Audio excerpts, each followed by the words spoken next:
आता एक नजर टाकूयात पुणे जिल्ह्यातल्या न्यूज टॉप 9 वर। पुण्यामध्ये दुर्घटना टाळण्यासाठी रेल्वे प्लॅटफॉर्मवर स्वयंपाक बंदी, सर्व स्टॉल हळूहळू बंद करण्यात येणार, रेल्वे प्रशासनाची माहिती। पुण्यातील सावित्रीबाई फुले पुणे विद्यापीठ परिसरात आजपासून वाहतुकीत बदल, विद्यापीठासमोरील आचार्य आनंद ऋषीजी चौकात मेट्रोचं काम सुरू असल्यामुळे वाहतूक कोंडी दूर करण्यासाठी वाहतुकीत बदल।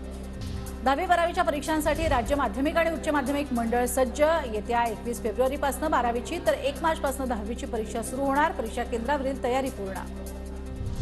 शिवजयंतीनिमित्त सिंहगडावर जाणाऱ्या शिवभक्तांना पोलिसांच्या सूचना, शिवज्योत घेऊन जाताना भान बाळगा, तसंच बाईकच्या सायलेन्सरचा कर्कश आवाज केल्यास कारवाई करण्याचा पोलिसांचा इशारा।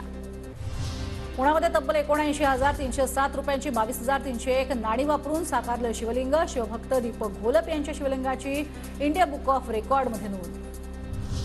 पुण्याच्या भोर तालुक्यात कृषी विभागाकडून शेतकऱ्यांसाठी गुलछडी लागवडीबाबत कार्यशाळा, शेतात गुलछडी लागणीचं प्रात्यक्षिक, तर खतं, कीटकनाशकं, पाणी व्यवस्थापन याविषयी मार्गदर्शन।